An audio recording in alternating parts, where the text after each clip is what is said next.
right. Hey guys, how's it going? Let's see on the watch page.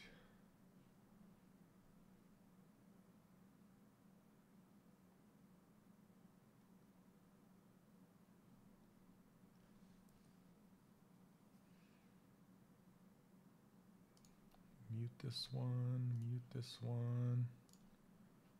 Okay. Let's check out chat.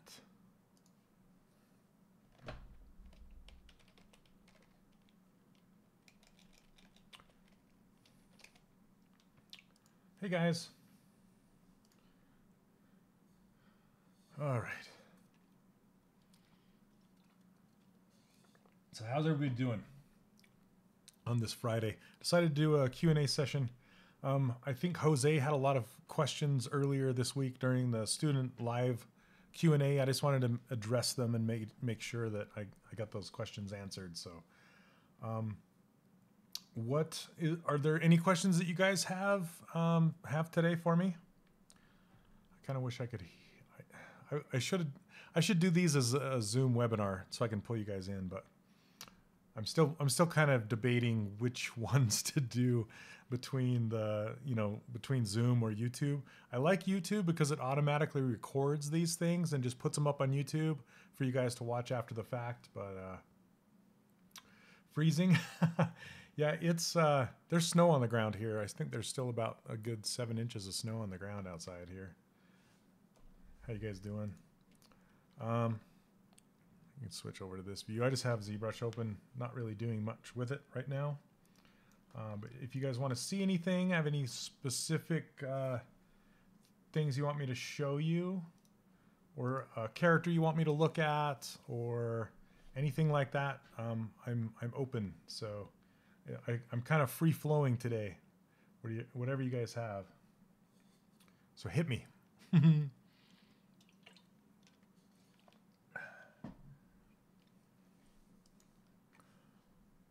Abram, what do I think about Adobe buying Substance Painter?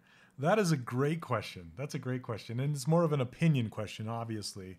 But what do I think? I think it's good and it's bad. So typically when larger companies buy smaller companies, they have an agenda, right? They have something in mind, something they want to do with it. For example, when Autodesk purchased what is it called? Softimage. They killed it. They bought it and they killed it. They're essentially killing their competition. But with Adobe and Substance, there's no other competition really out there other than like Mari or something like that. But Mari is really complex and it's more for film rather than games. So my opinion is I don't think they're going to kill it, obviously, and I wonder. I would think they would most likely go to subscription based because that's what Adobe does now. They have their whole CC thing, and it might become part of the CC thing. You know, that's kind of my only thumbs down part about it. Subscriptions, I have a weird opinion on subscriptions. It's not I don't know how popular my opinion on subscriptions is, because I used to buy, well, I still do. I would rather purchase software outright than pay an ongoing thing. But at the same time, if you're a student, you can't afford to do that. And so I like having the ability to buy a subscription where I can pay monthly, because I can't afford the entire thing. And it also, especially when it comes to companies who want to sell you on their next version, it's like, okay, you purchased, I don't know what it is, like just recently, Camtasia, right? I use Camtasia to record my screen, and Camtasia, the next year, they add a few things in there, and they're like, all right, pay us another $100, It's like, well, what am I paying for? What did you add? And then ZBrush comes along, and they're like, here's this gigantic update, and you pay nothing. That's why I modeled my workshop around the same model as Pixelogic, because I like it. For the customer, I love it, But still, there are people that can't afford the upfront cost of something like that. So I like the subscription part of that, just for people who can't afford it. But that being said, when I was doing the Overwatch character, it cost me $180 a month, and it's still, it adds up. It adds up. It's like a car payment at that point, it's why am I paying that much? If it was a low cost subscription, then I can understand. But sometimes when it gets too high, it's like, I don't know. They're subscribing to enough people, or they have enough subscribers that they should be able to afford it and just have lower costs, but or a lower price point. But I think the good thing that's going to come out of it is hopefully they will introduce some of the nice brushes and things that Photoshop has. I'd like to see Painter be better at painting, because Painter currently is slow at painting. And I just told you guys that I just finished up an interview with Jacob Overick, and we talk about that. We talk about Substance Painter and how you use it and how it's kind of slow at painting for being Painter, which is kind of weird. But anyway, yeah, I that's what I hope. I hope they bring some of the Adobe Photoshop brushes to Painter, which would be nice. And hopefully, bring a little, because Substance has been kind of scrappy because they're a small company. So hopefully with maybe Adobe coming in, they can make it as a bit more professional, but I don't know. I don't even know if I believe that myself. We'll see. That's a good question though. Let's see. Oh, it's humid. You're not ready to show your character? Yeah, this weekend's going to be manic. Yeah, so you guys know the student challenge is ending next Friday, the 31st, by midnight. I'm going to do midnight Pacific time. So that's Eastern time here in the U.S. That's typically when things end here in the U.S. is Pacific time, even though I'm in Mountain time. So if you can just get me your image, your renders in that time, and make them 1080 tall by 720 wide, that might come back to kick me in the butt. Maybe I should ask you guys to give me higher resolution so I'd have them later on. But the reason I keep asking for that resolution is because it fits the galleries that I've put together. That Scott Briscoe has helped me put those together. So I don't know if Scott's here, but thank you, Scott, for all your help. So anyway, yep, by the 31st, then I'm really anxious because I'm super excited with how good you guys are doing with the challenge. Some of the characters that are happening in there are just really, really great. And they're stylized, but they're also monsters. So it's like stylized monsters, which we don't normally do, which is super fun to see. I was kind of hoping some people would do some of their robots, because their robots are really well designed too. But anyway. Hey, Mike, sure. Yeah, just send a Z-tool to shane.olson@3dcharacterworkshop.com and I'll take a look. Let's take a look. Yeah, and or you can just pop it into a Dropbox or Google Drive and just send me the link to that address. That's probably better than, because email can only handle like 10 megs or something like that. So if you want to just pop it into something like that where you can share it with me, we'll take a look. Yeah, what else? Anybody have any questions so far about what's going on? While we wait, I kind of wanted to take a poll with you guys, because there's only we only have 18 people here. That's a good start. I'm going to give you guys a preview of something I'm looking into, and I kind of want to get your feedback as to how you feel about it. I was showing Scott earlier today, but I just want to see what you guys think. So here's the company that hosts my course, which is Kajabi. You guys all know that. They just released a brand new theme, and it's in beta right now. They haven't rolled it out, but I'm just testing it. And I wanted to see what you guys thought about it. Now, this is the main page of the course, and I haven't finished it yet. So right here, if you can imagine, oh, you gotta see it. Okay. Right here, what you could imagine would be On the left-hand side, you have your course navigation, and you can see all the modules. And these little check boxes will show your progress. It'll show you, and it shows your percentage complete up here. And you have your dashboard, your modules, any announcements that I've done, and you can start your course right here. I'm going to hit start over because I think it'll clear everything out. Maybe not. Anyway, it just kind of starts from the top and goes down. And then you can click on any of these at any time. And what I like about this is the video is large. As you can see, it's filling the screen. Here, let me hide myself. So it's filling the screen, and it's showing it really big, and it tells you how long the video is right here, and you can mark it as a favorite right here. I don't know exactly what that does yet.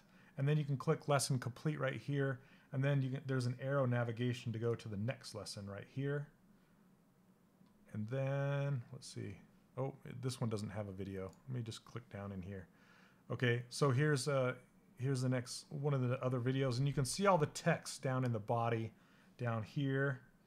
And yeah, I just like the big video and that you can see everything on the left. Then if you want to go back to the dashboard, it's just right up here, very, very top left. You just click on that. It takes you back to here. Now this, I haven't fully completed yet, but what I want to do is I want to put a welcome video, the course intro video right here with some text and some information on where everything is and how you can get to it. Then over here on the right, I can put anything over here. And what I was thinking about putting is a link to the community. So it's just an easier way to get to the community in here. And then links to the other bonuses and other courses like the mini head bust course over here and the bonuses, something like that. Anyway, I just kind of wanted to know what you guys thought about that, or if you like the way it's currently set up now better. So I'd love to get you guys' feedback on that.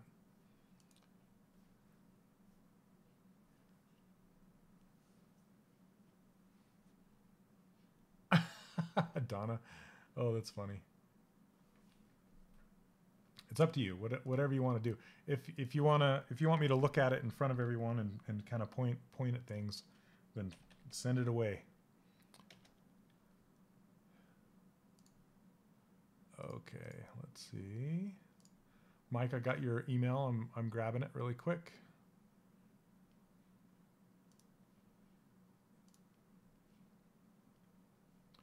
Let's see. Crits. I just need to unzip it really quick.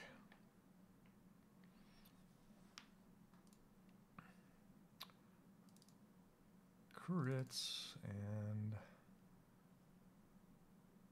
where are you?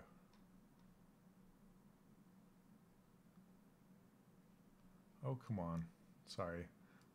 My crit folder is a mess. There we go. I found it. Right. Oh. Gotta extract it really quick. All right. Then let's go open it. I have this crit folder of all the crits that I've done. So that's pretty fun. Let's see, Steve, where are you, Mike? Right here, right there. Okay, Mike, do you have the concept to this too? Can you send me a link to that concept so I can take a look?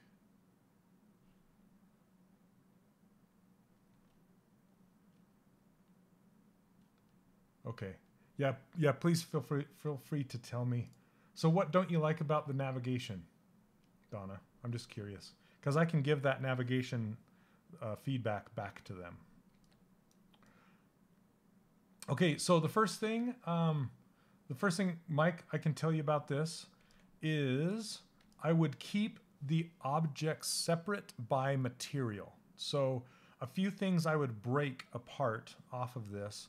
I would make the horns their own subtool, the teeth their own subtool, and the nails their own subtool. And I wouldn't do the nails like this, I would actually build them out, and I'll show you really quick how to do that, and then build the skin up and around them. But as far as the flow and the overall silhouette and all that kind of stuff, it's looking pretty good. It's not, you know, you have a nice flow going on right here, and nice shapes and things like that. So if you are wanting to cut these things off, I can show you how to do that too. The reason why you keep things separate, and I need to explain. Gosh, I need to show the thing. I keep forgetting because I put Windows in front of it and I can't see if I'm showing my screen or not.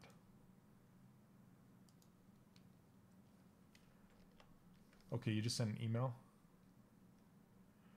And Stu, you're struggling with taking the hair past the blockout stage? Yes, send it to me, Stu. Just send it to, like I said, shane.olson@3dcharacterworkshop.com, and I'll take a look at yours next, and I'll tell you how to kind of get past the blockout stage. So, yeah, Mark, sorry, there's about a 20-second delay on YouTube. It's pretty horrendous. But, okay, here we go. Save image as Mike.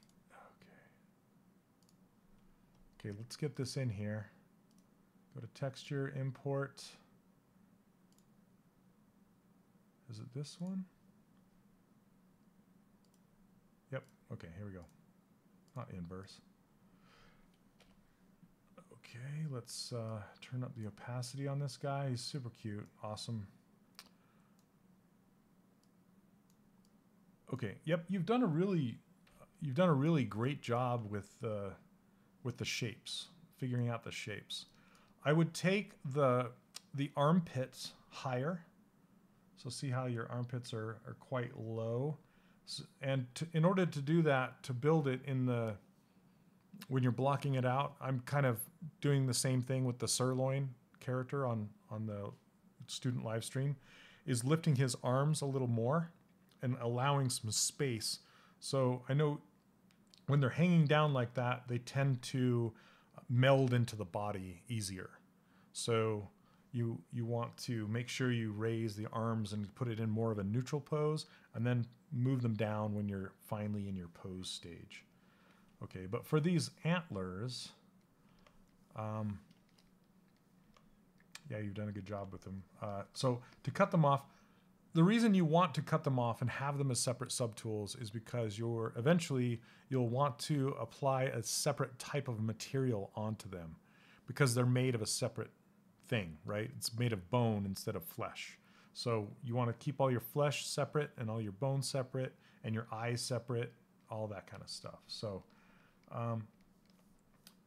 let's see. Yep, you have them in Dynamesh state, which is fine. All you need to do is to cut them off is to just kind of go like this and isolate them. I went down too far. When you do something like this and you've gone too far, you can use the inverse of the selection, kind of move them to the plane of your camera so you can see them properly, and then you can start to do your selection like this, but then you hold down Alt and it will subtract it from your selection, because I want the horns to go a little further down. I don't want to actually grab the head in there. Okay, now that it's hidden, what I can do is open up my menu and say, where is it? Usually you can split hidden, but for some reason it's not allowing me to do so. Okay. Oh, there's some extra subtools in there, as well as the nails, eyes, and low poly. Okay, I should open that up and check.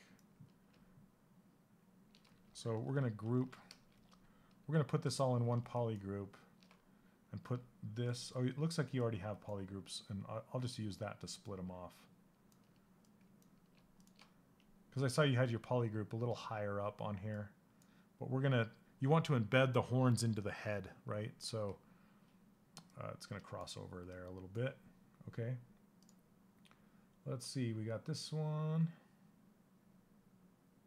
Okay, let's see. Let's see what we have. The eyes. Okay, an older version. Oh, there's your nails. Okay, good. And your fingernails. They're just not showing. All right. And the low poly. Oh, nice. Okay. I guess I should have looked at the whole thing before I started in. Nice. That's nice. Looks good. Okay, Stuart, I got your square tubes, IMM, and your blockout. So I'll get to yours next. What's up, Tenchi? Okay. Yeah, those ears look great. Great. Okay, and you have this separate. So yep, I guess now my comment is just I would just separate the horns.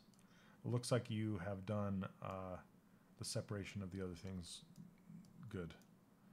And I'm really liking that ear curve. That looks nice.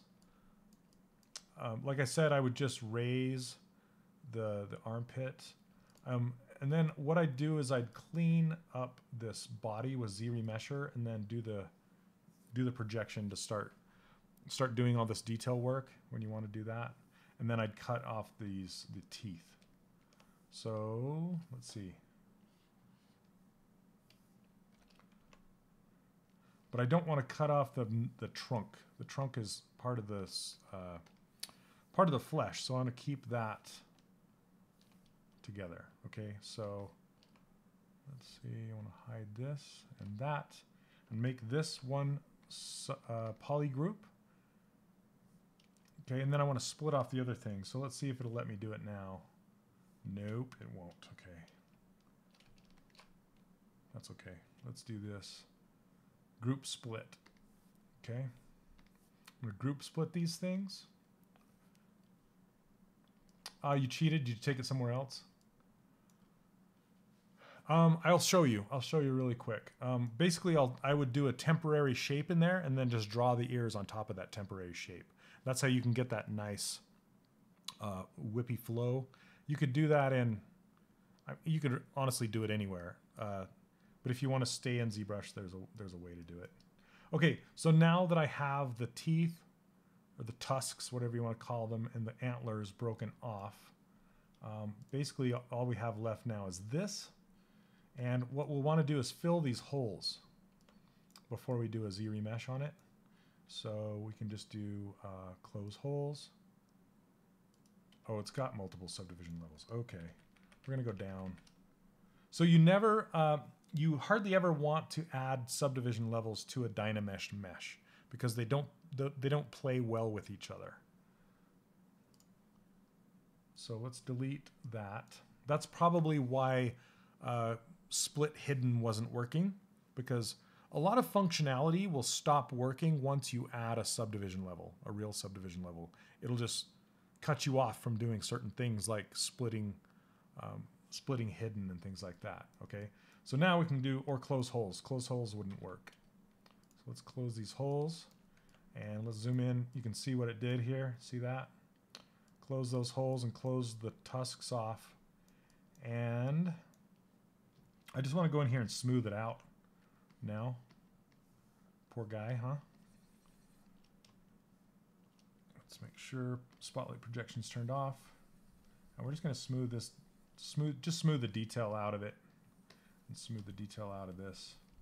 We're going to Z-Remesh it and smooth it down anyway, but it doesn't quite matter. Now, you'll notice it starts to get these little, these little vertices that don't want to smooth down. They're all spiky like a Venus flytrap. So what you can do with that is you can take your trim dynamic brush and just kind of go along here and squish them back down in. And that'll just kind of fix that, right? And then you can just kind of trim dynamic where the horns were protruding from the head back down in. Okay, now I just want to, I'm going to Z-Remesh this. So I'm going to duplicate it. 1 second, Corey, I'll get to your questions. Let's see. So I'm going to duplicate this, hide the original. Let's hide this for a minute so you can see what's going on. Okay, and then I'm going to Z-Remesh this. Okay, my gizmo's already reset in the center.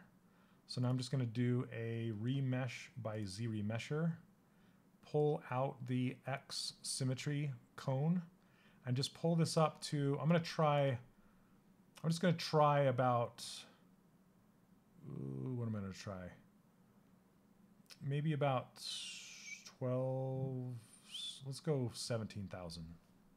Because this has a lot of detail.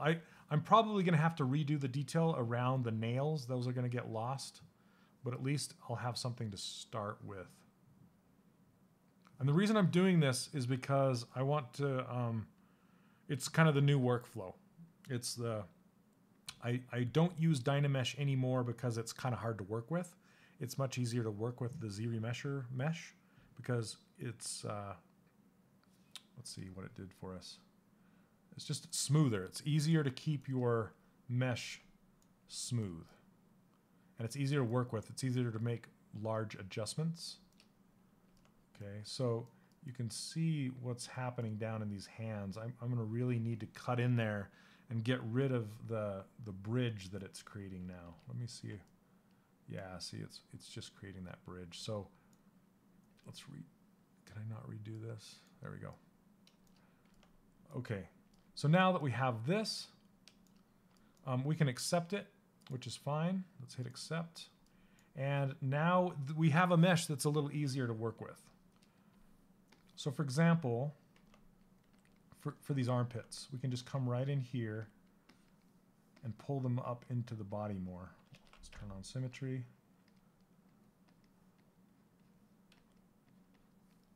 And then fix this, what's happening back here with, we can kind of try and use our detail brush. We can even use a live boolean to cut it out, like just stick a piece in there and then live boolean it out and Z-remesh it. Do you want to see how to do that? Or I can just grab the geometry and just shove it up in there by hand with maybe the snake hook brush or something. But you could actually just grab a shape and stick it up in there and delete it, you know, just to get some more space up in there. So Corey says, I've been watching Sirloin. I like the move away from Dynamesh. I'm using the workflow in my current model. With that, do you remesh to a high level to get the details, then project down to a lower level, like the Dynamesh method? Or do you remesh to the level you need and get the finer details in polish phase and just leave it there? Final goal is to render only, not animation. So I do the second thing. So you can't really project detail onto a Z-remeshed mesh because there's not enough density there to take it, to have it, unless you subdivide up to have enough geometry to accept the detail. So what I usually do, and this is why it's, in my opinion, I like the Z-remesher workflow better, is because it keeps you away from those details until the very end. Like the details in the trunk, all of those wrinkles and cuts and everything in the trunk of this this elephant, you don't want to put those in until the very, very, very end. So Mike, you're doing a great job keeping those details out until you get far enough, right? Okay. So another thing you can do is you can use masking to try and like mask it off and delete it and things like that. Or let's see. Let me see if I can do it. I'll show you. Let's mask this here. Because I'm basically masking everything I want to move. Then I'll invert that mask. Then I can just grab my move brush with just knowing that I'm not going to affect that arm as much. I'm just kind of, and I don't really care that the geometry is stretching and breaking. I just want to get it to a place where I can edit it and give it some space in there. So this is an exercise in showing you guys that there's never a hole too big to dig out of, okay? You can get yourself into a hard spot like this and you're just like, oh, what have I done? I merged this together. How am I going to get out of it? There's always a way. Inside ZBrush, there's always a way. So don't be too hard on yourself. It's just kind of knowing how to get out of it once you get there, or how to dig out of it. And in ZBrush, there's so many different ways. Like I said, I could use I could use live Boolean. I could do this. So many different ways, okay? So now that I have this, I can do a Z-remesh again. Let's pull the gizmo up. Remesh by Z-remesher. And just pull on that cone a little bit and do it again. Hey, how's it going, Daniel? Excuse me. Okay. So, there we go. And you'll notice the nail detail is going away for sure. And that's okay. In fact, it's probably better that it does because it's given us some weird directions here on our Z-remesh.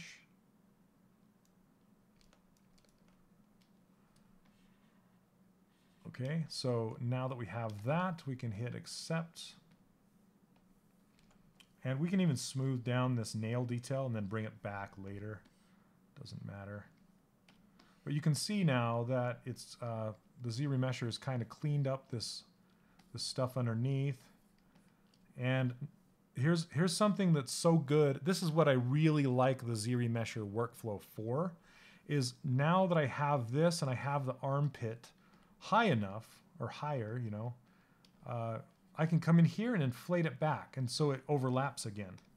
With Dynamesh, you can't do that because it will actually stitch itself back together, if that makes sense. So I can actually, I'm going to mask it off and show you. So I'm going to pull up my gizmo, hold down Control, drag down that appendage so it masks it off, so I can just edit this appendage and not affect the body. Because now the shape of the elephant's foot is like this, right? That's not what I want. I want it to be round, like a, you know, like his feet. So I'm going to grab this and push it closer to the body and pull it back out and make it more round, make it more believable, like it's that round shape. Again, because, you know, fixing that meld that was happening, it kind of broke the shape of it. And then when you get in here, you can just kind of pinch, or not pinch, inflate in here, and then it'll bring that geometry together and start to create a convincing armpit. And I forgot to mirror again, so gosh dang. I seriously, I need to tell the Pixologic guys, why do you turn off symmetry when I turn on Z-remesher? It drives me crazy. But you can see the before on the left and the after on the right. But now I have to mirror it, mirror, and then mirror and weld. Boom, now it's fixed. Okay, we're turning on symmetry. It's like I need a red flashing light that tells me my symmetry is turned off or something. Then we can smooth out this nail detail, and I'm using the super smooth, as Paul Gaboury likes to call it, which is smooth and then let go of smooth as you're smoothing. I can't say smooth enough apparently. Smooth while you're smoothing.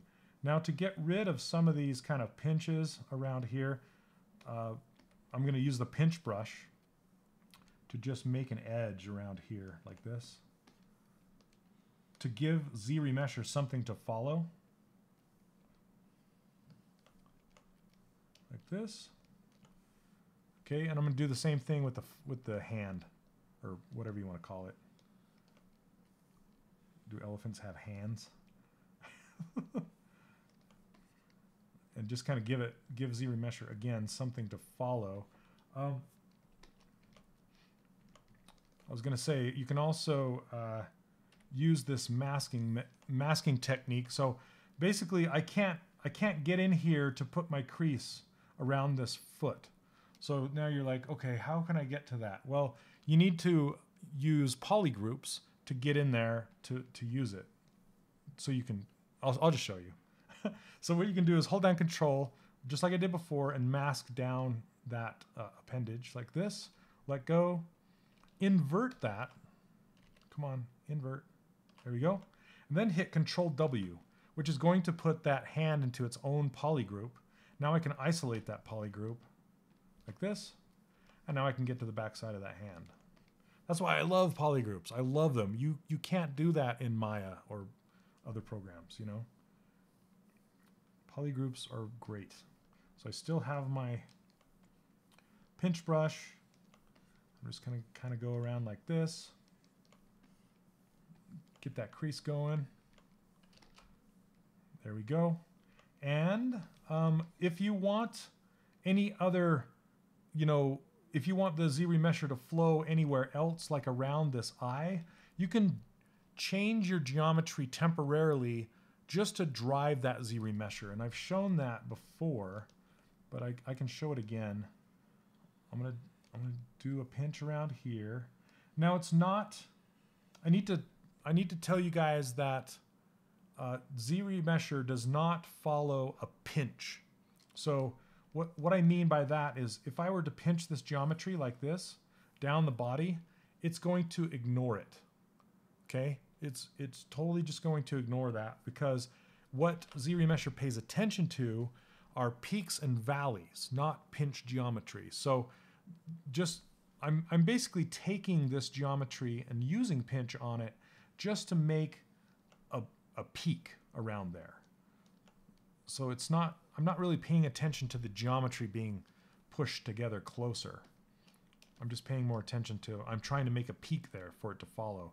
And you can even do the exact, you know, the opposite down in this area and pinch it like this, just to kind of give Z-remesher a valley to follow, right? All right, you guys, yay! You've learned. I've given you a gem today. Okay, so sometimes the detail brush works better to give Z-remesher something to follow, because it's displacing the geometry rather than pinching it together, and it does a better job at creating peaks and valleys. So let me show you. Okay, I need to hold Alt so it's actually pulling it out. I'm going to make a circle. Whoops, let me do a better job. I just want to make a, yeah, sometimes it'll just streak across no man's land and just make some, you probably have run into that problem. So you just have to do it again. Okay, so I'm just kind of running this around. There's not enough geometry here to really work with, but it doesn't matter as long as you have displaced geometry that's enough of a difference from the surface for the Z-remesher to follow. And I'll show you that when we Z-remesh. And I'm going to put a little bit around the back of this eye just to try and get it to follow this eye socket a little bit better. Okay, notice that I'm not being extremely careful with being destructive or not. I'm just trying to peek out the Z-remesher. So I am destroying the shape that you had in there, Mike, but I'm going to push it back down once I get the flow to work. Okay. Also, I've noticed from the side just now, the structure, I know you're following the concept, but the structure of this is a little broken because his shoulder now is clear up here. When if you look at his body from the side, it should be about here, not here. Okay, so the concept is a concept. It's a guide that you should follow. So we're going to put this, we're going to try and nudge this back and make it work with the concept. And I'm going to do it, whoops, I need the mask lasso. I'm going to grab it larger here. Let's try and start from here. And then I'm holding down Control and tapping on the surface to blur that mask into the body. Just a couple times. You can keep doing it. It's just going to blur it into the body. Then I can use the gizmo and just move that whole thing in space, just back in space. Invert that mask, and then I can pull this back knowing it's not going to affect the hand, and just kind of go back and forth.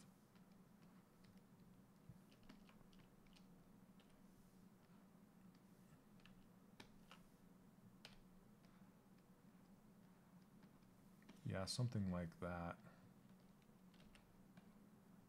Because you do need to pay attention to, like, how would this body work, you know, underneath if you were to rig him. Even though you're not going to take him to game or anything like that, he's just going to be an illustration. You still need to kind of keep those things in mind. maybe even give him a little bit of a shoulder. Okay.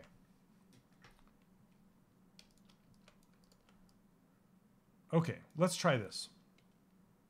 And sometimes it's even good to put one subdivision level on this before you Z-remesh it, because it'll just give the Z-remesher something a little bit more to grab onto, especially if your mesh is really low. This one's not very low, so it's probably fine. But sometimes it's good to just add one subdivision level, and I think you might have to kill it, that lower subdivision level, before you Z-remesh. I can't remember, but okay, we're gonna try it here. You need to center your gizmo, and then run the remesh by Z-remesher. Just pull this out a little bit. Looks like we're about 20,000, and we're gonna see what we're gonna get. It's kind of a grab bag, right? It's like, I don't know what it's gonna do. We'll see. Cross your fingers, hold your breath. Okay, so you can see that the Z-remesher flow across the fingernail areas.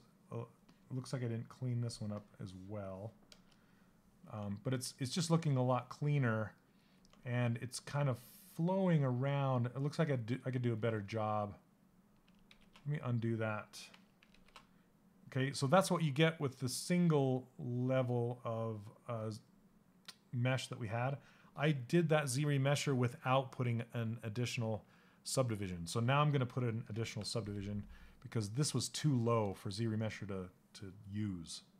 Okay, so now that I've divided it once, I'm going to come in here and refine this just even one level more, as far as just to peek this out even more. I got to turn on my symmetry just to give it just one more thing, one more level of detail to hook onto.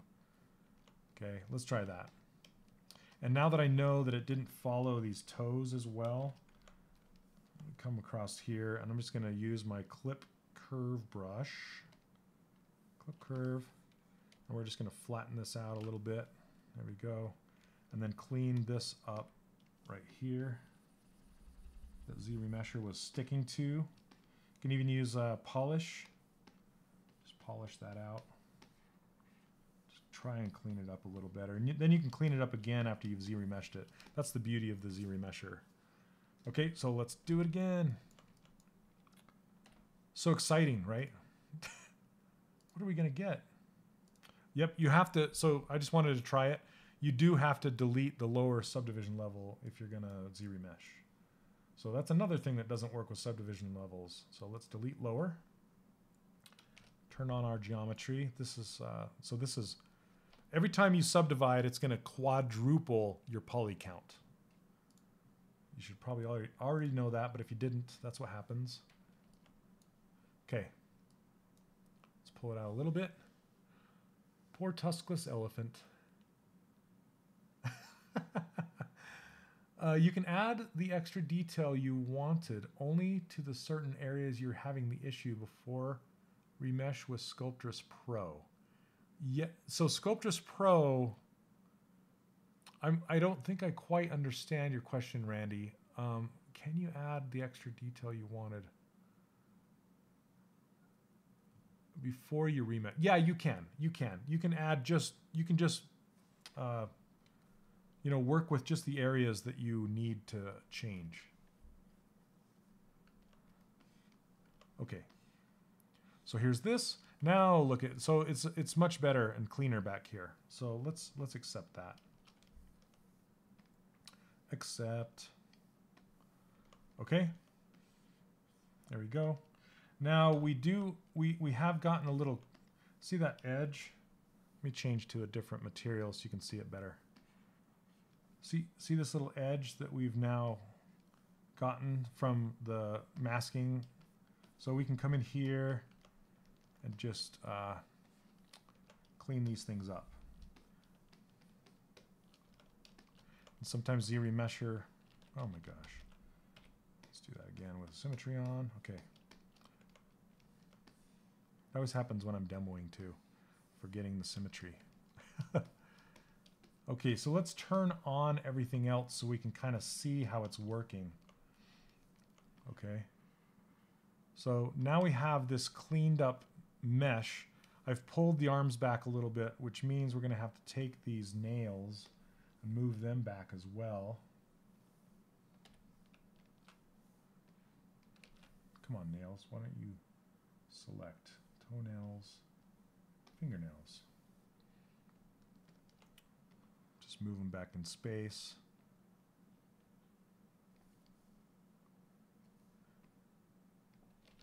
Oh, they're not in symmetry either. Okay. Anyway, you just kind of move these back to where they need to be. I kind of like to peek the nails out below the foot somewhat.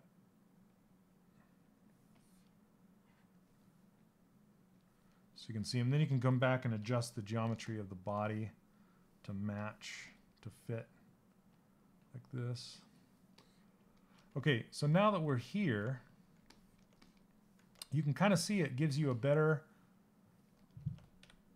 here, let's see. It gives you a better transition between the tusks and the whatever you want to call it, the tusk holders. Tuskholders.com. And same with the horns. So let's do the same thing with the horns. So with these horns, we're just going to do a quick Z remesh on these guys.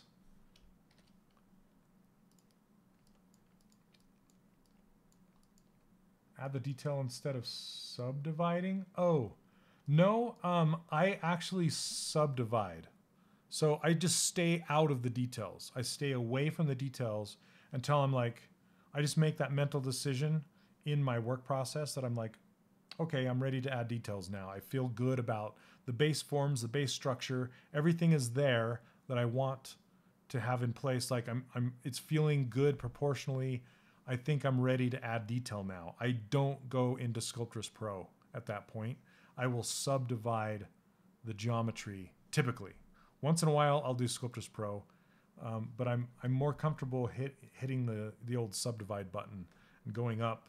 That way, I can do surface detail and texture detail while having the geometry that I need. Because Sculptris Pro, it's like it's going to throw a curveball because you can no longer use dynamic subdivisions as soon as you go to Sculptris Pro, and then you're going to have to, you're kind of taking on the Sculptris Pro workflow, if that makes sense.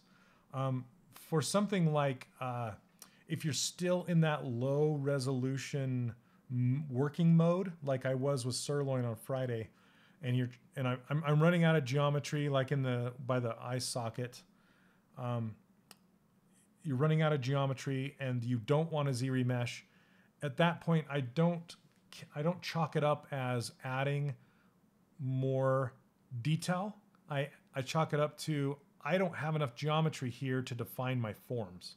So that is when I typically use Sculptris Pro to finish those forms out. Then I'll Z remesh it after the fact, after I get that, after I fix what Z remesher didn't give me, if that makes sense. Okay, I began to lose volume in the antlers as I would adjust them. Is there a way to gain it back, but in certain areas? Yeah, like Donna said, you can just use inflate on a very low setting. Just be super careful about it. Okay, so I'm gonna close holes. Oh, no, you don't want a subdivision level on here. Okay, close holes. And then I'm just gonna Z remesh this as it is. And I can just come over here. I don't need to do Z remesh or remesh by Z remesher. I just wanted to show you that workflow, but I can just come over here and just do like at a 2.8 whatever and just hit Z remesh. Just do that.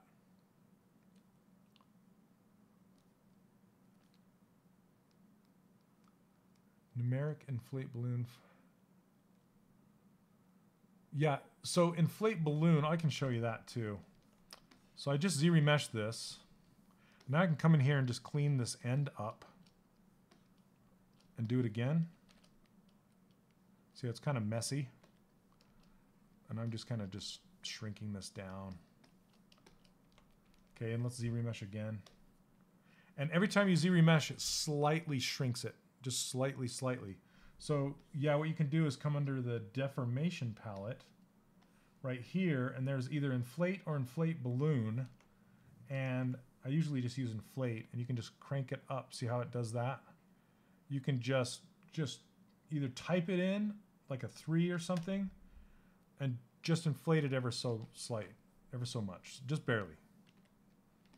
And then like if you want these pointier, you can just come in with your smooth and just kind of probably a lower setting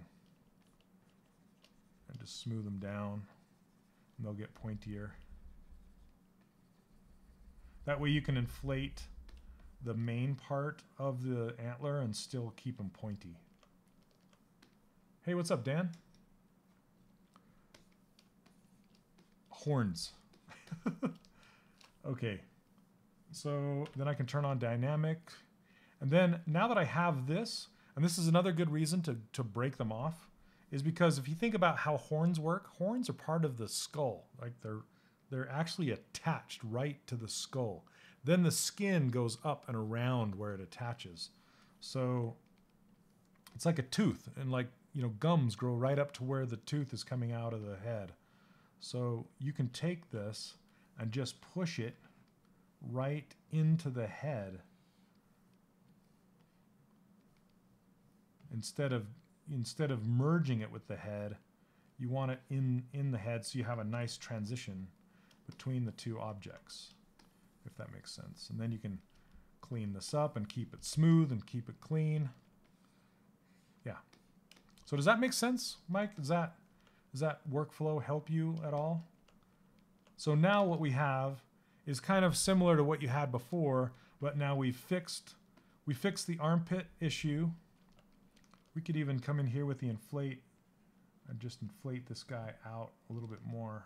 I gotta select the body first, just to keep the flow of that belly wrapping around and going up into the armpit. And then we pulled the shoulder back to work better with the body, and then separated the tusk away from this, and then we separated the horns away from that. And it just kind of helps overall with the whole thing. Now, you guys, you were talking about detail, okay? You're like, all right, when do I add detail? What do I do? Do I use Sculptris Pro? What do I do? When do I know when to add detail? That kind of thing. Sorry, I'm just going to raise these toenails up just a little bit. Okay, including like the bits around these nails and like the wrinkles in the trunk, all that kind of stuff. So now you're like, okay, I really like where this is at, proportionately, volumetrically, we're good. Let's do details. And you're welcome, Mike. No worries. Okay. So what I want to do is let's take a look at the concept here, and we're like, okay, where do we want to add details? Okay, and then I'm going to show you the ear thing too. I'll show you the ear thing. Okay, I'll try not to shout, Dan. Okay, so now I have this, and it's pretty dense, but it's not going to give us enough density to work with. So at this point, I'm like, okay, I'm ready to add details. What do? I hit apply on my dynamic subdivisions, because that's going to add 3 levels of real subdivisions, okay? And it's going to put me at about 700,000. And I know that this is a full body character, and I was talking about with sirloin, I usually like to break the heads away from the bodies unless it's a character where it doesn't make sense to do so, which is a character like this, because his head is part of his body and he doesn't have any clothes on. He's not wearing something that it's going to give a natural break. You could probably hide a natural break up underneath here, going around the back of the head, but it might be kind of weird. If I were doing this character, I might consider that, breaking that apart.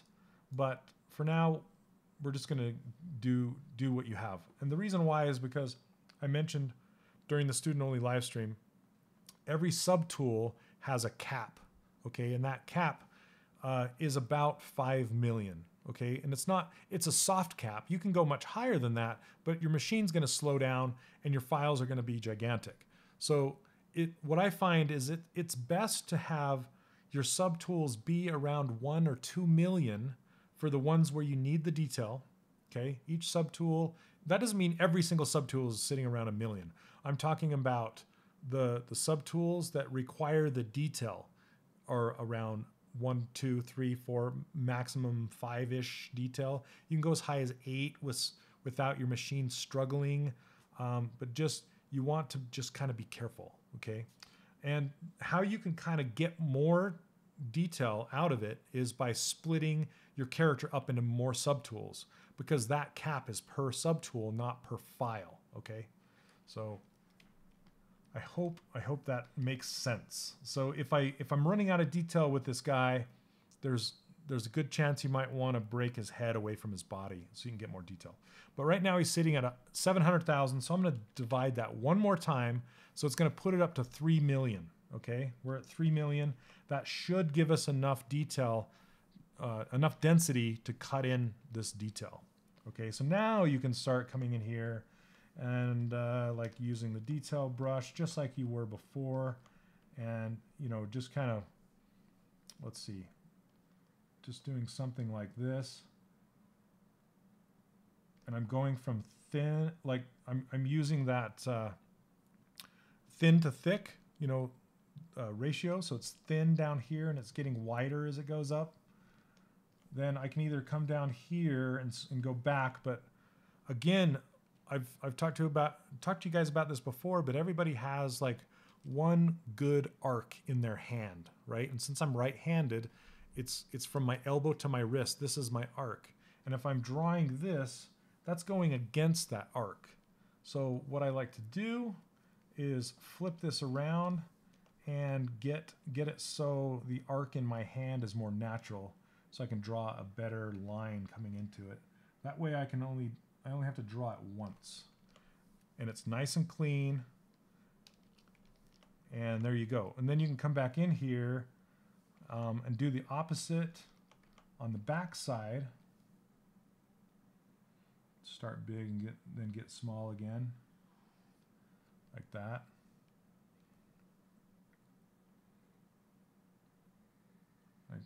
I would keep turning them around if I had the time, but see that? Then you get kind of one, I pushed that too far in. You get kind of one good stroke, and that's how you keep it clean. When I talked about, you know, when I say touch your model as little as possible, this is what I mean. I don't mean like come in here and go like this and then like this, you know, like a sketchy sketch. You don't want to do that because it's going to introduce warbles. You just want to do one clean stroke if you can manage it, right? That's how you keep your characters clean. That's how you keep your strokes clean, that kind of stuff. Then, if you want, you can come in here with the pinch brush after the fact and just make it even tighter along here. Let's see, let me go this way. And it just makes that even tighter. I don't know if that's a good thing or not. But yeah, don't touch it.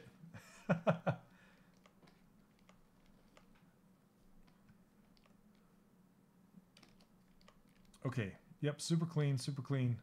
And then this, again, I want to iterate why I like this Z-Remesher method rather than the Dynamesh method, because I was going to show you, see how it doesn't stitch these two things together? They're not stitched. They're separate. These two pieces, I can pull his arm up right now and it won't be stuck to the side of his body. It won't, because Z-Remesher doesn't do that. It just follows the surface, the curvature of the character, and it doesn't close the holes and stick it together. Okay, and then for the trunk, that is where you want to get sculptural and you want to get messy because it's messy in here.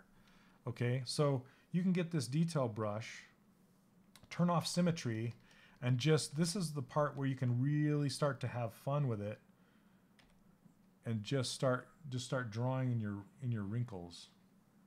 And you can start light and then get heavy after that, or you can go heavy to begin with and then do the lighter ones after the fact. And you just kind of want to go, you know, go light, push in, make them heavy, and then go light again. You want them to taper. You want them to be asymmetrical, and you know, just kind of be as chaotic as you can and natural as you can, and use this kind of as a guide, but you don't have to be perfect and exact, right? And just kind of overlap these a little bit, and just, yeah, just have fun and kind of branch them off here and there. You want to put some variety of depth and thickness and everything. Then what you can do if you want is come in with the inflate brush. If you have these, they have to be deep enough, but you can come in with the inflate brush and just kind of go over them lightly. And what that does is it kind of adds this inflated bulk, and then it pushes them together to be even more of a seam wrinkle thing, if that makes sense. Here, I'll show you in a larger version. Let's see. Okay, I'm gonna try and cut that in more. Too much. Okay, so something like this, you can still see the valley down in there, right? You can still see the geometry. If you get your inflate brush and just barely go over it, you can see it start to close up, right?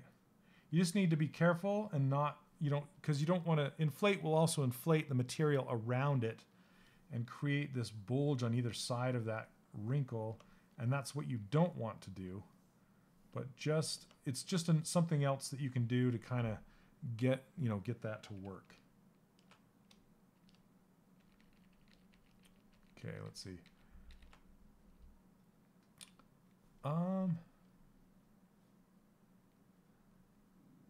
The mesh is lava. I need a sample with that on. What are you saying, Tunimator? Yes, nice character, clean sculpting shapes. Even when I'm low poly with dynamic subdiv, mine can still get warbly, so I have to reproject to a new low poly op. You actually project? You shouldn't need to project. If you're needing to project, that means you have too high of details too soon. You should be able to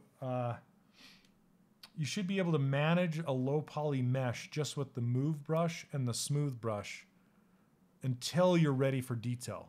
If you're starting to add detail and you're starting to feel like you have to reproject, because there's not there.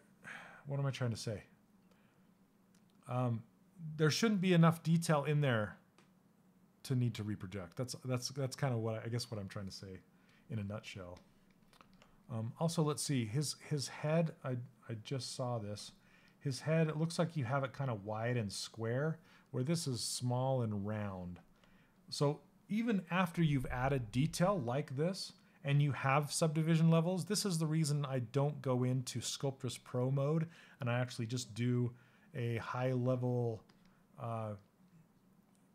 add subdivision levels, is because now I can go back down in subdivision levels. I won't go grab my move brush and turn symmetry back on and start to move his head back to where it should be, because that's too high of detail. What I can do is just go down to the lowest level, which isn't that low because we still have him pretty dense, and just start to edit and push these around. It looks like I accidentally moved. And just get this head a little more round. And that's not going to affect the detail on the highest level, which is nice. That's how I used to work for the most part.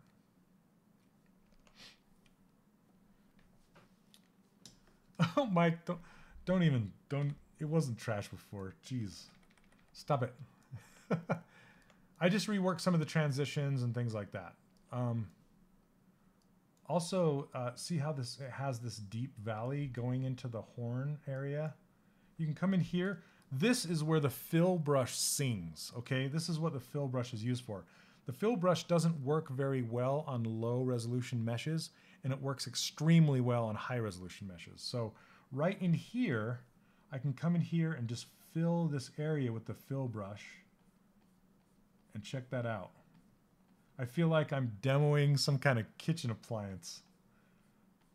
All you have to do is put the veggies in the... yeah, anyway. Hey, Zalf, how's it going?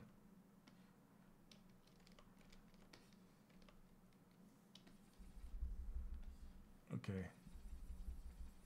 And also, when you get subdivision levels in place, the smoothing will treat the different subdivision levels differently. So at the very highest level, you're going to need a very strong Z intensity on your smooth brush to affect the overall surface. You might even have to go get the smooth stronger brush to help you. And if you guys don't know where that is, you just pull up the light box, that's what this is called, light box with comma. Go into brushes. You can find the smooth brush right here. Okay, and then smooth stronger is right here. You just click on that. We'll double click it. Say okay. And now you can see over here, where did it go? Well, I guess it doesn't show it because it's on the smooth thing, but smooth will actually start to affect your surface a lot quicker when you're at your highest subdivision level. Excuse me, but when you want to go down in subdivision levels, like this is the lowest, and I smooth with smooth stronger, look how fast that is. Boom, it'll destroy your mesh in a hurry. So make sure you turn your Z intensity way down before you do that, right? If you've sculpted asymmetrically up the leg and then want symmetry again down the bottom of the leg, how do you mirror and weld without ruining the asymmetrical work? If you have detail, okay, if you have detail like I have in this trunk, that's why I said you wait until the very, very, very end before you add the detail, for the reason you just explained. You don't want to add detail before you're ready. But if you do, and then you find something that you want to adjust symmetrically, it's not over, okay? So let me just show you really fast. Okay, so say this knee. Let's add some business down on the knee here. I'm gonna grab this. Sometimes I'll use clay buildup just to get me some more interesting shapes. And I'm gonna do this part symmetrically. I'm just gonna build this up symmetrically, then I'm gonna smooth it back down. Okay, like this. Then I can grab my detail brush, and then I can make this asymmetrical. So I'll turn off symmetry, and I'm gonna do, let me turn this intensity up on this a little bit so I can just work faster.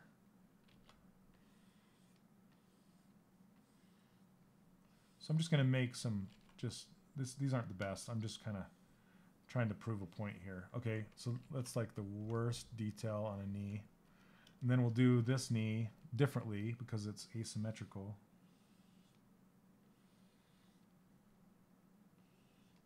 Whatever. Okay, so now we have two different knees. They're slightly different, right? And now you're like, oh, those knees are too fat or too thin or too whatever. What you do is you turn symmetry back on, and you go down in subdivision levels, if I can. Okay, so this is the lower subdivision level with symmetry turned on, like this. And now you no longer see the detail, right? But now you can actually come in here symmetrically and move, move these knees.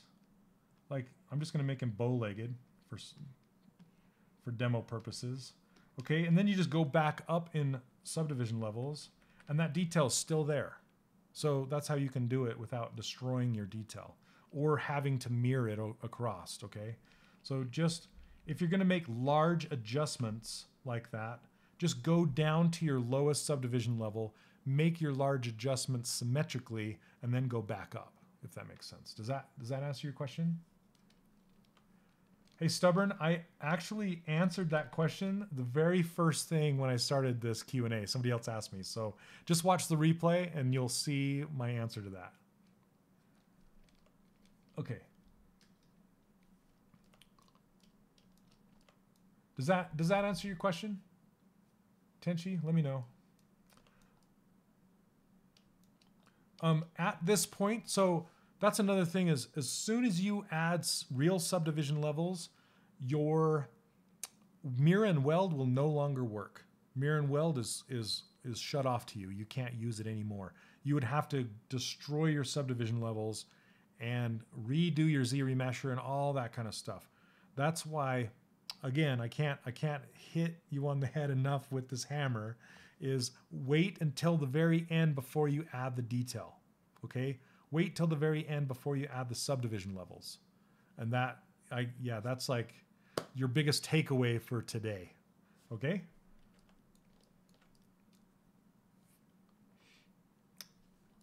Okay. So I'm just going to save this off, and I think we've covered this.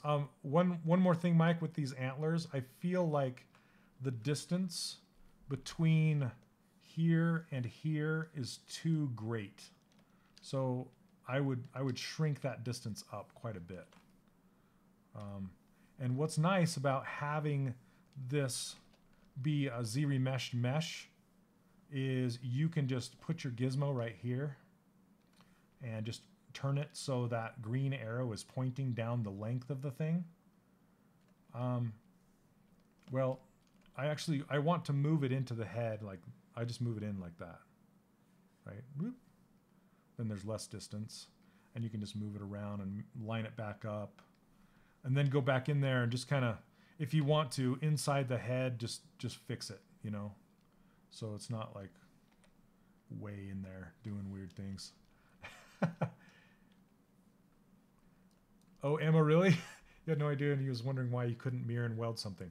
I'm telling you, as soon as you add real subdivision levels, it cuts you off of so many functionalities inside of ZBrush, it's not even funny.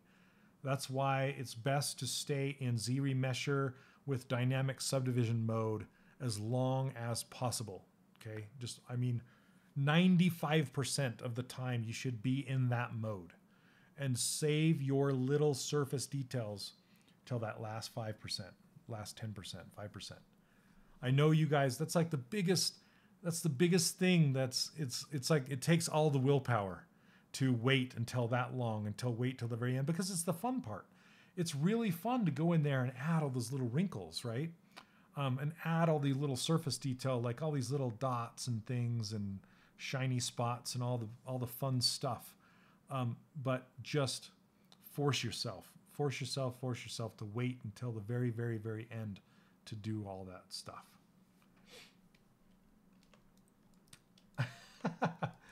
All right, Robert. Yep. Stay away from the details. Okay. I'm going to save this out. Creature Box version 08. Okay. And then we're going to load. Give me a second. Okay. I see your email, Britt. Okay. Stuart. Okay. Stuart was asking about blocking in hair.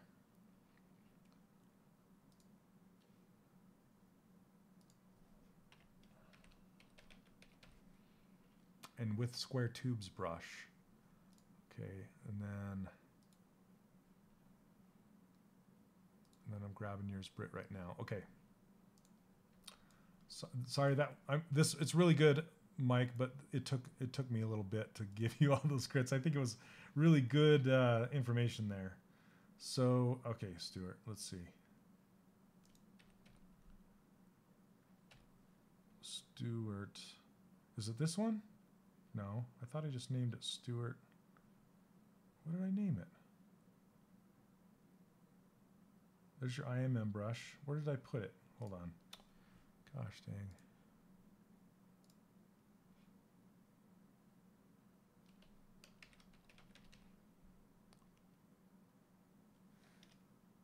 Let's see if it gets mad at me again. There it is. Okay.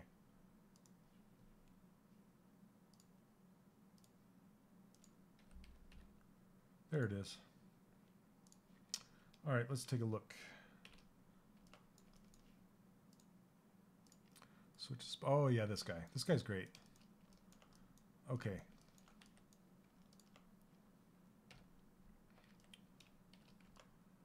All right. That's looking good, man. It's looking super good. Okay. And the reason why I say it's looking good is because it has good variety, good flow, good balance. There's enough detail happening underneath, like the surface, so it looks like it's all growing out of somewhere, which is great. It looks like it's originating from somewhere. It has this part, and it has all this overlapping stuff, which is super cool.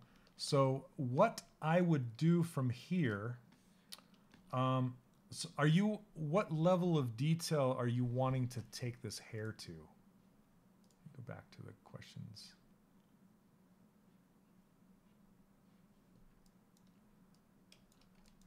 So what I would do right now is I would Z-remesh this, because some of these objects are getting a little bit stretched and there's a lot of creases, but it looks like you're creasing intentionally, which is great.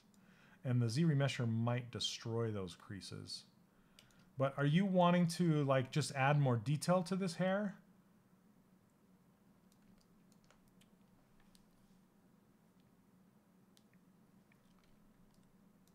So let's see, Zaf, what are you saying? I accidentally duplicated a poly group while using the transpose tool and couldn't interact with one of the duplicates.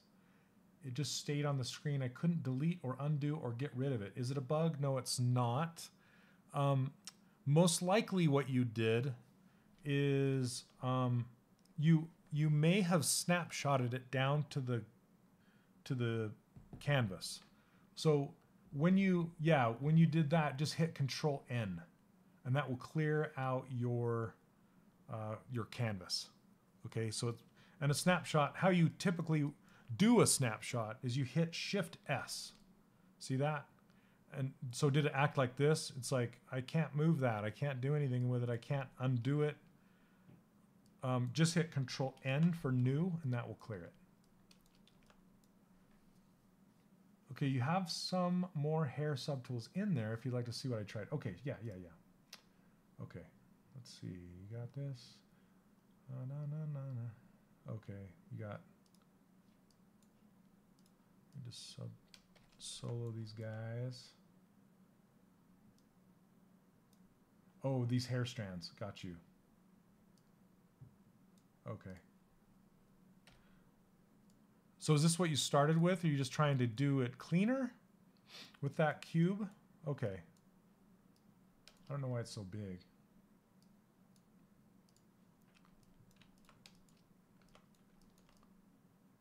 Is this what you're talking about?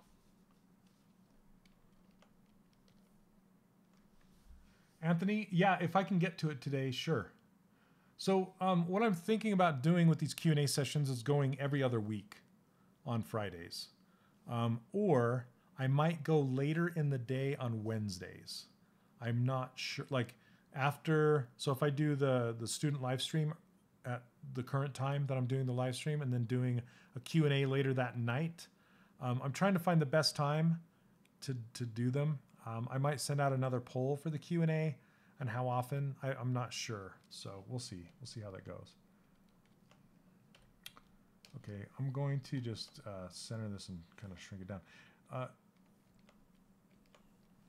Yeah, let me know if this is, looks like you need to mirror this guy.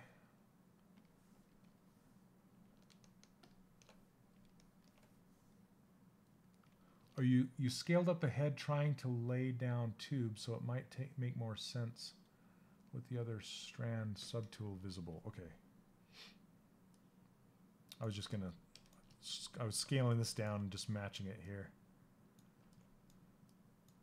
Was your brush not getting, was it not getting big enough? Or I was just wondering why you scaled it up so you could see it better.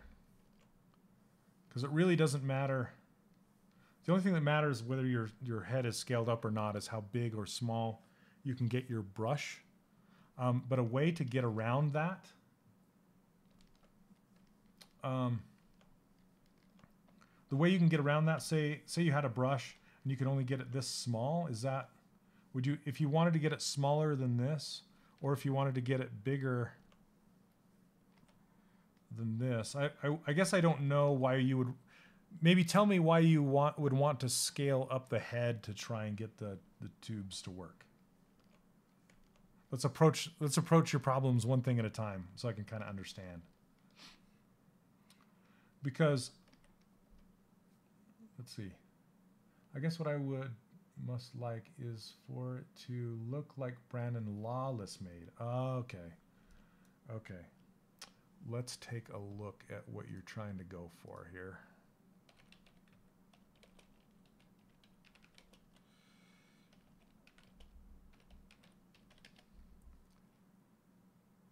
Okay. Yeah. So are you talking about this guy, or are you talking about...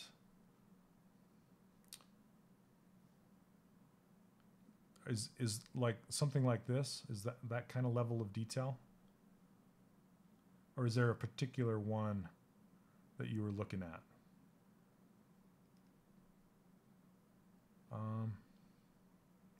Let's see. Or maybe like this guy? Tadashi? Let's see, that one's super good. Let me see where it takes me if I go there. Oh, just a Pinterest. Boo. Boo. Yeah, these, and just so you know, these models, they are blockouts to give to the look dev people. So the look dev people would be like Tyler Bulliard, for example. Then Tyler would go in here and do realistic hair based off of this blockout, right?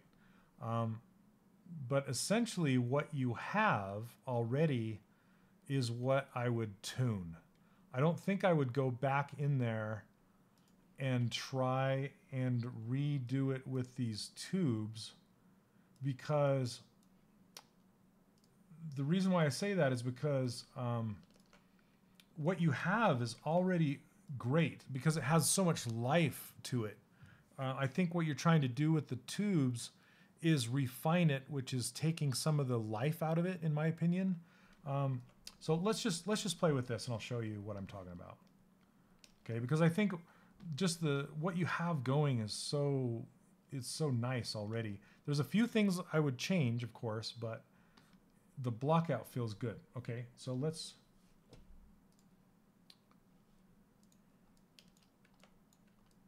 Okay, just that level of detail. Okay, brush one was too big for the model at its current scale. Okay, so that's weird. Okay, I don't... You're talking about the curved tubes brush is too big? Because you can change the size of that just with your brush. I'm going to show you what you can do is you can turn off this dynamic on your brush like this, and now you can make your brush as large or as small as possible, and it's no longer restricted by the scale of your scene. So instead of scaling up your head or your hair or whatever, just turn dynamic, that word dynamic right here, off on your draw size, and it will no longer be affected by that. Does that make sense? I hope so. You can also turn it off here after you push S, that dynamic draw size. That will just change, that just turns off the restrictions on either end of the brush as far as how big or how small you can make it. Okay, so let me take this hair, okay, and duplicate it. So we're just working on that. We're just going to solo it to see what you have here. Okay, now you can see how it's kind of messy but good. Okay, what we're going to do is we're just going to Z-remesh this, and with symmetry turned off, and we'll just use the Z-remesher in here. And I'm going to try, let's try a 7 and see what that gets us, just to try it, okay? That's not too bad. It's not too bad. Okay, and then we can Z-remesh again after we go, okay? I'm just going to look at this, And it looks like, see how there's little peaks and valleys inside the larger shape? I think that's what you're going for. Am I correct? Because what the curve tube is going to give you is it's going to give you a profile that looks like this, right? A bevel, like a cube that has kind of maybe different things. And what you really want, or what I think you're looking for, is a profile that's more like this. You know what I'm saying? So it kind of gets those details happening down the strand of the hair. Because you have your larger shapes already in place, you should keep utilizing those and just kind of take them to the next level. So now that I've done this, I do want to take it a little higher. I'm going to go to like a 9 maybe. Okay, maybe, let me go back. I'm just going to come in here before you Z-remesh. What you can do too is come in here and kind of smooth down what's happening on some of these. That's too fast. Okay, so let's smooth, just knock off those little peaks, but not completely, just enough to get that flow back. Okay. Okay, yeah, I don't have dynamic turned on, and I'm just cleaning up these little peaks just to get the flow, smoothing it out. Especially this guy. See, I had that peak over here, that peak right there, and some of the ones up underneath here. And it's just as a result of you just kind of manipulating the mesh as you go. You didn't really break it. There's nothing wrong with it. You're just kind of refining it, going back and smoothing it out. Anyway, I would just go through the entire piece one by one and just kind of cleaning these things up. Okay. And see, you'll get some geometry that the Z-remesher is going to give you that is going to look like this. See how it has this kind of bend and this happening right here? What you're looking for is a way to smooth that down so Z-remesher is going to follow the flow a little better, give you better geometry to work with at the end of the day, like when you're going to want to come in here, and if you want to make a point on the end of that, make a point that the Z-remesher is going to help you with. Okay, so for example, I'm going to pull this out a little bit more in this direction. You know, I really love the chaos that you have going on, like the variety. You might want to change the size of a few of these. Like this one is really good because it's nice and big, but these four, even though the bottoms are nice and they have variety and an arc, they're all kind of similar size. So what you can do is come in here and maybe make this one smaller. You know, like thinner, something like, just to add a little bit more variety, and then bring this one back out. You can turn topological on and just kind of fill that one out, just to add a little bit more variety. Does that make sense? And then just kind of kill that peak that's happening there. I see what you're doing with where it's originating from somewhere, which is great. So if you want to make that curve, you know, originate from somewhere a little better, you can do that. So it matches kind of this curve that's happening, coming out of there. But yeah, really great variety happening here. And then you can also add, maybe, I like these big bulky chunks down in here, but again, just look for, they're a little too same-ish down in here. Like this white one and this yellow one are they're close to the same size. So maybe put one more smaller one, just kind of stick it in over here, and then maybe one more smaller one like right in this area. See that right there, right here, and then maybe one smallish one like right here, just to break it up a little bit more. Okay. And also watch for overlapping stuff like this one. So let's just smooth that down so it doesn't overlap as much. You want to do it like this. So they're not really colliding with each other as much. But this is super nice, and the stair stepping is really nice. Like, you know, like this happening right in here, going from the pink to the darker pink. That stair stepping is very nice, and then these coming out from underneath these two is great. And then it's kind of nice once in a while to add just kind of one smaller hair just kind of coming across here a little bit. And it depends on the style or whatever you're going for, how much because once you add something like that, you're most likely going to have to add it somewhere else too. You know, like it just depends. It just depends on kind of the look you're going for. Okay, so now that we have this, now what we can do is rather than bringing in new hairs and rebuilding this whole thing, you can just come in and start adding the variety that you want to. And I would try it in the ZRemesher mode first, okay, before adding any subdivision levels. And you can turn on dynamic at this point. So now that you've cleaned it up, and I can ZRemesh it. Let's ZRemesh it again. After you clean up all of that, all those weird peaks and things, ZRemesh it again to get you a better base.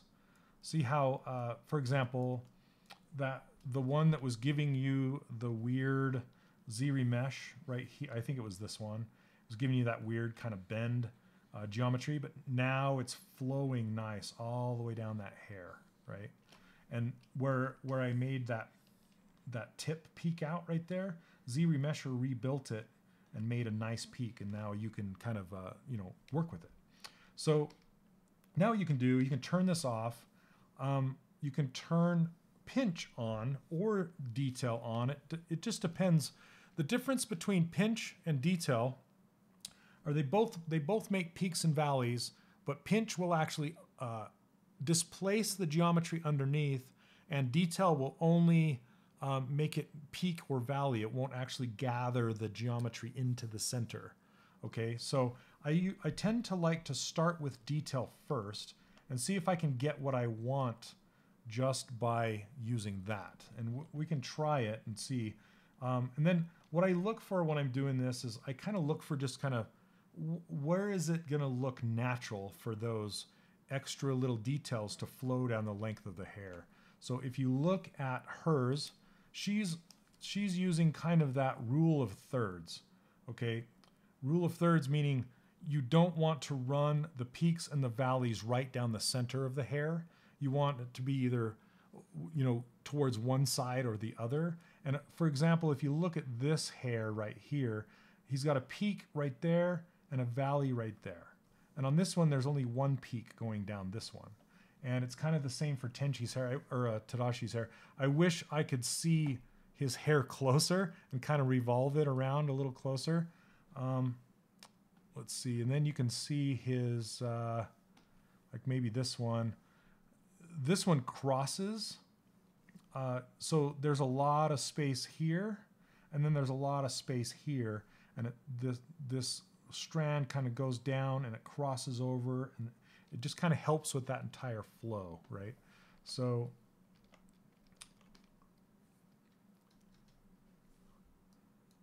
okay, so hold on, Zaf, I'll get to you. So let's do a peak. That's too much. Okay, let's do a peak. Just kind of see what it's going to give us. We can also hide each section. When you do, though, it's going to turn off dynamic subdivisions, which isn't the best. But we can kind of start adding that peak and adding that valley right here. And just start to get that detail. And then you can come back in with pinch. If that's not working, I'm actually going to undo that because I want to have the hair showing. Pinch works a little better for me, but it's dangerous because you can get a little too close to the neighbors and it'll mess it up, right? And then you can push in with this one and just start to define it like that. But now I want to go over the hump, and it's everything's in the way. So I need to go like this right here,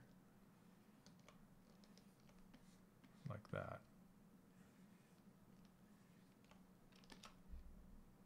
So see how you can do that with, and you can just keep your mesh low and just use pinch to get your edges. You don't have to be in Dynamesh mode. You don't have to be in Sculptris Pro mode. And you can get an edge across here if you want, just to kind of bring it into this piece. Does that make sense? Then you don't have to lay down the cube brush to get it to work. And you also don't have to add subdivision levels to this unless you really need to.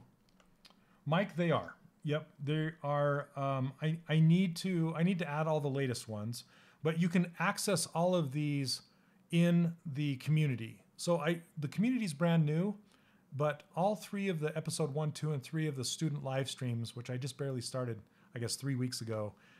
I need to get all the old Q&As up there, but you can find, I'll show you where to find them. You can find all the old Q&As.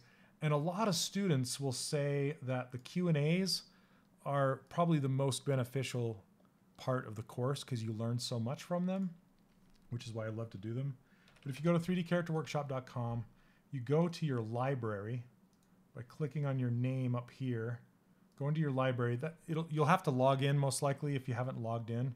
And this blue bar is not going to be there for you, this turquoise bar. But you can see here's the course, bonuses, minibus course, and the community is right here. So if you go into the community, you will see, if you go to topics right here, okay, it's kind of being slow today. Then you see the weekly student only live stream. Go in here, and there's episode 3 you can watch. So 1, 2, 3, right there. Okay. And then when I get them, I'll try and get it posted today. But let's go back to topics. If you go to weekly Q&A, go in here, and I'm gonna put it right here.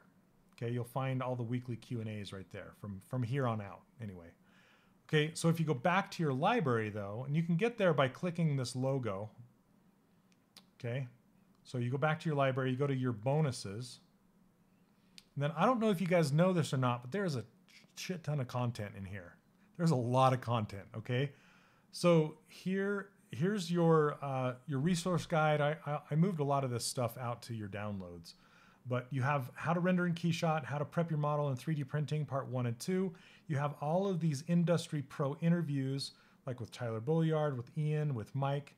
And in each of these interviews, we talk about just a ton of stuff. Like with this Mike Thompson one, we talk about a different way of rendering inside of KeyShot. Super good.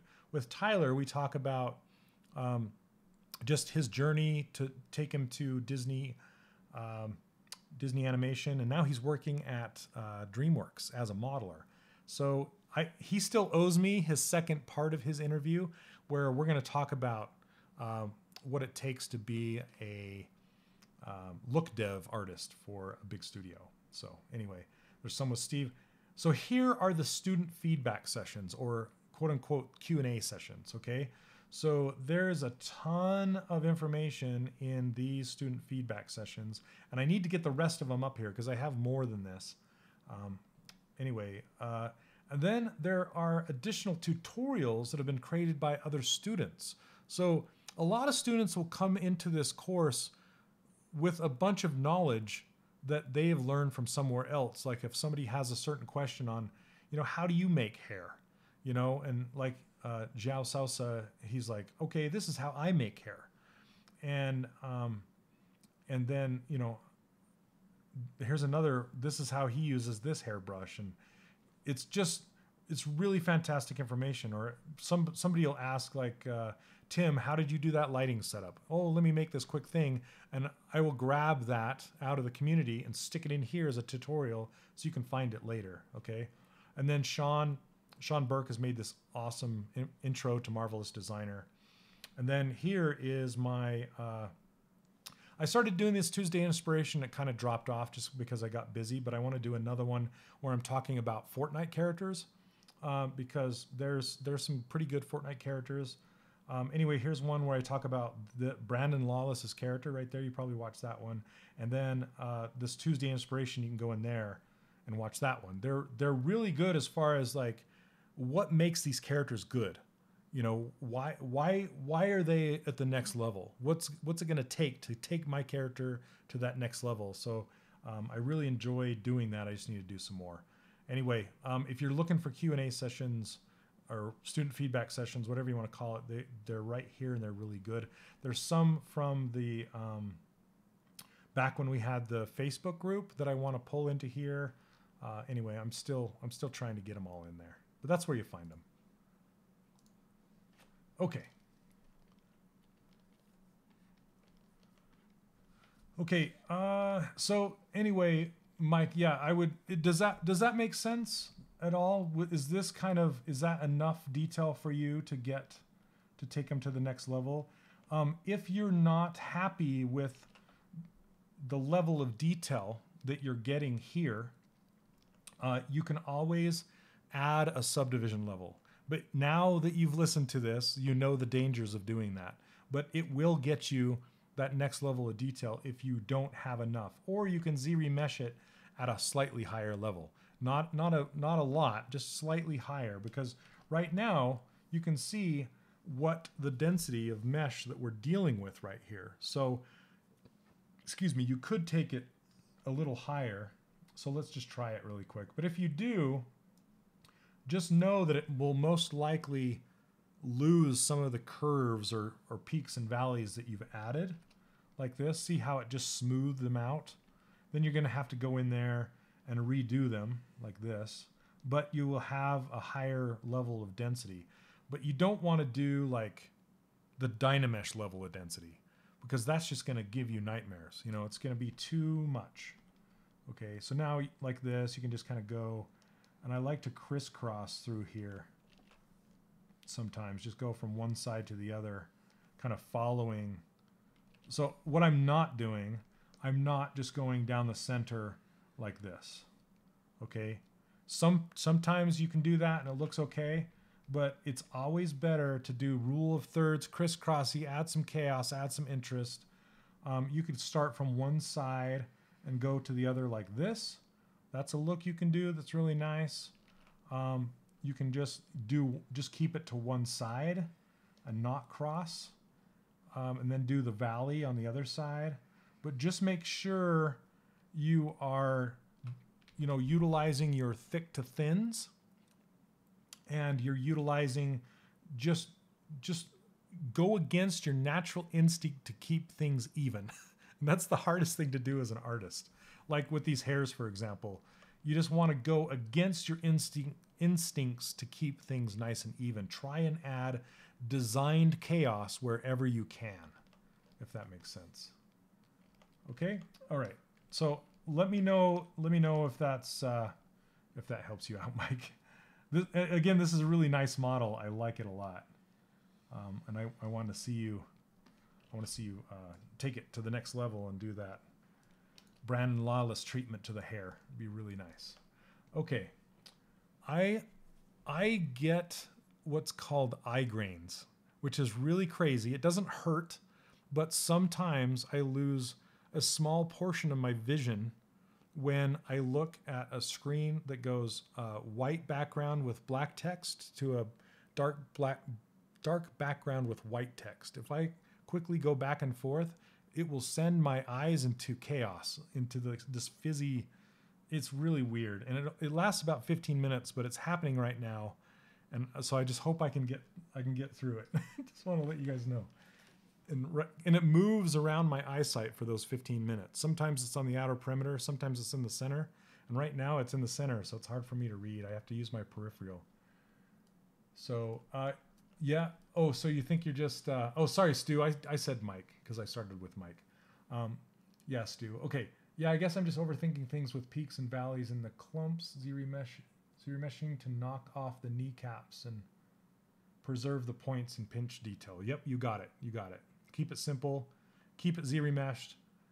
You can, and just kind of take baby steps towards your detail levels, because the goal is to keep everything nice and clean and straight, and just that's how you keep things clean as far as the surface goes. is as soon as you start to add Dynamesh or Sculptris Pro or any of those kinds of things, it just starts to add chaos and lumps. Not the good kind of chaos, but the lumpy kind of chaos. You know, the stuff that you don't want. So okay. Let's see. Okay. I think let me open up Brits. Let's see.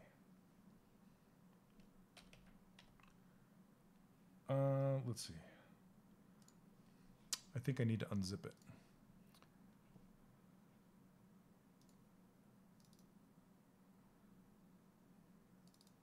Sorry if it takes me a little bit longer.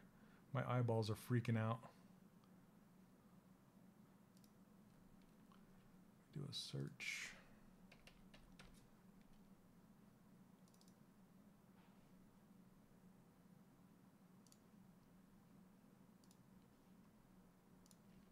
Okay.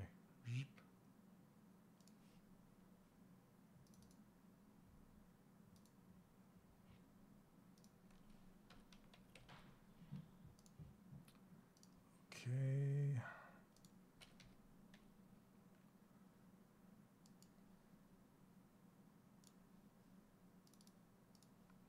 Okay. Oh yeah. Okay. So another elephant, right? Okay. What did you just send me, Britt? Let's see. From what you showed in the Q&A, I went to a previous version and tried to get better edges around the annoying bits. So here's my quick adjustment. Oh, sorry, I didn't catch it. I should have read this first. Okay, let's see your before and after. Okay, beer. Okay.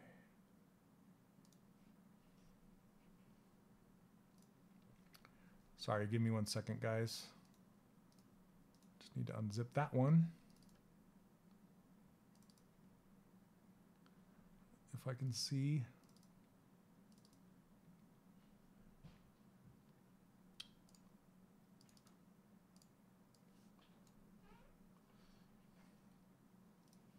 Hey, I'm still recording. Ah, my son's peeking in here.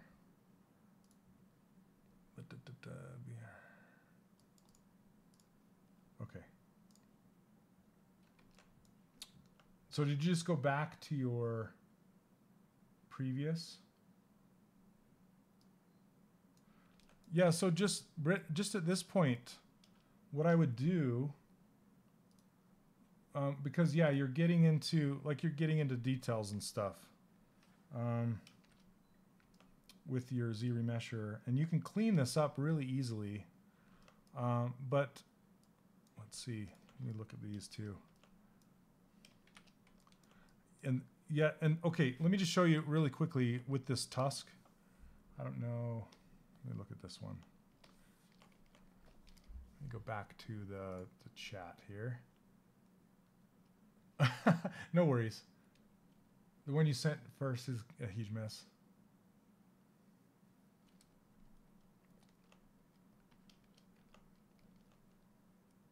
Oh, you were reworking it from what I showed on Mike's? Okay, so is that enough? That's okay? Okay. Okay, so yeah, I would just kind of, I would kind of go down the same path as what I was running you through with Mike's elephant. So yeah, essentially here, what I wanted to show you though is if you ever get into a spot with your Z-Remesh mesh where it's kind of doing something like this, what you can do is you subdivide it, just Control D 1 time, and then get rid of that lower subdivision level like this, and then just use inflate and come along here and just inflate this out like this, and then just Z-Remesh that. So let's solo that out.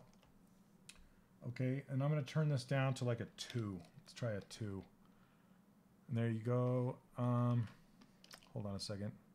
Yeah, let's do it. Z-Remesh it at a 2. Sometimes it'll give you some messed up stuff like this. You can go in here and just smooth it out and use the super smooth, which is start with smooth, let go of smooth, so it kind of rounds off that tip a little bit so you can deal with it. going to just try and get this flow to happen. See how this is kind of doing a warbly thing like this, which is something I probably did. Just come here and just kind of smooth out the peaks. Look at it from all angles. Okay, and now that we're here, we can just take it down a notch. Just try it at a 1 and see what that gives us. There we go. See, that's better. Even something this small, you could even take it to like a 0.5.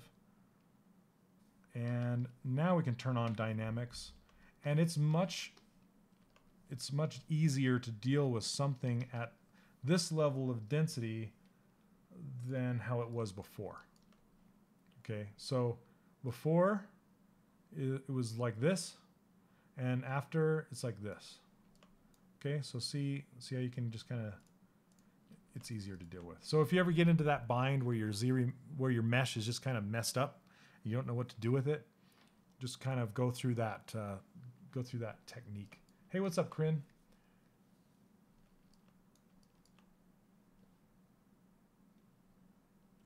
Let's see. Everyone just give Shane team viewer permissions. I don't know what that means, Robert. Could you answer the Photoshop question I emailed a few weeks back? Basically, how do companies use Photoshop to texture characters? Do they paint on the UV maps or use the newer 3D model view? Sorry, I'm having trouble reading. My eyes are freaking out right now. The newer 3D model view Photoshop has, no. Is it used similar to how people hand paint in 3D Coat? Yes and no. I was just talking to Scott Briscoe earlier today. The answer to that question is huge. It's an entire pipeline into itself. I can kind of try and describe it.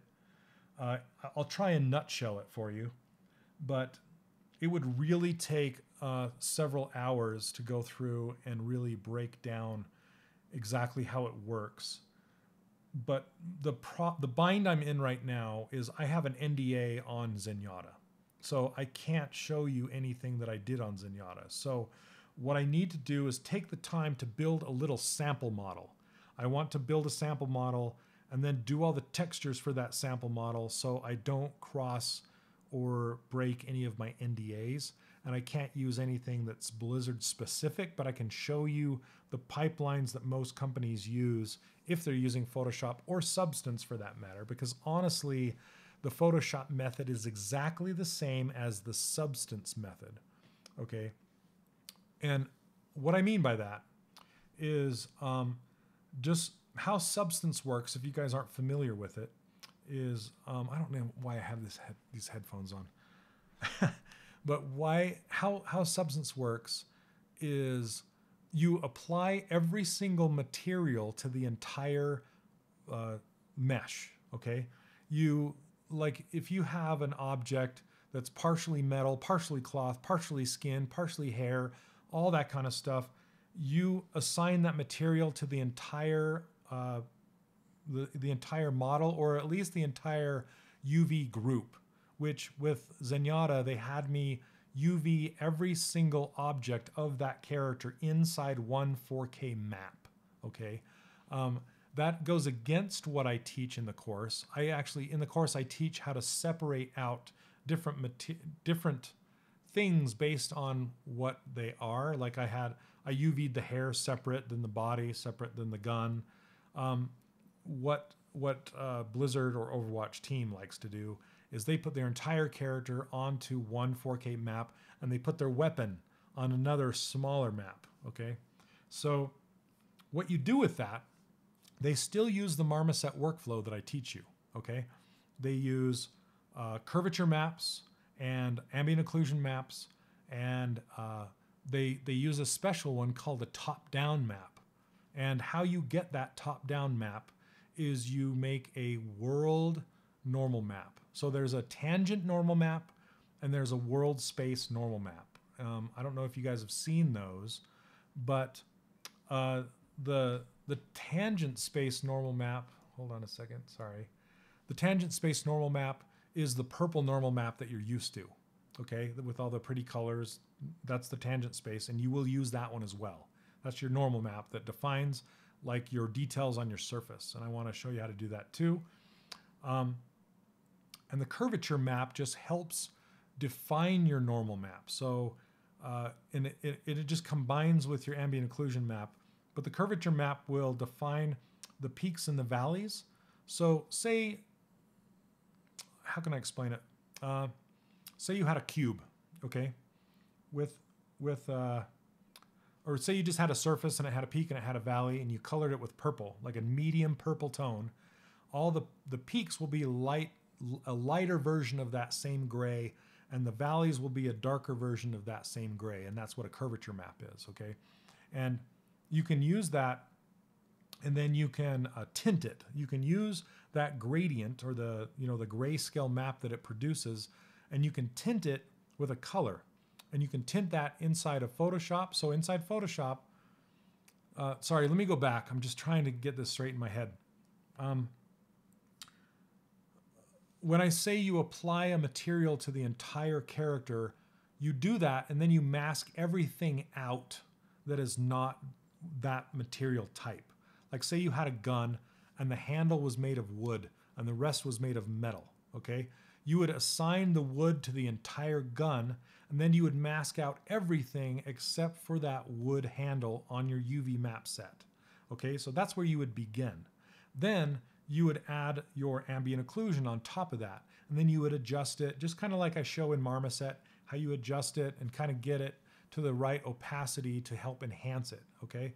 But then you add your curvature map to that, and say with that wood, you wanted the grains in the wood to be a little darker brown, and you wanted the highlights in the wood to be kind of a lighter yellowish color. So you'd add that curvature map, and then you would add, with using the same mask that you were using with the other maps, and then you would tweak that curvature map and pull in the colors that you would want to tint that curvature map to be an overlay on top of that. So that would work the same in Photoshop. You would use masking layers, they're called, and then you would use a gradient or a color to tint that map the color you would want, okay? And then the top-down map is, what I was trying to say is you get that from a world space normal map. And a world space normal map looks completely different. It's super bright colors, but you take out the Y channel of that map because it's like shining a light on the top of your character all the way down, and it's going to make the bottom of your character dark and the top of your character light. And you'll use that map to then add on to that stack, okay? I know this is super confusing and probably over your head, and I'm just trying to explain it quickly.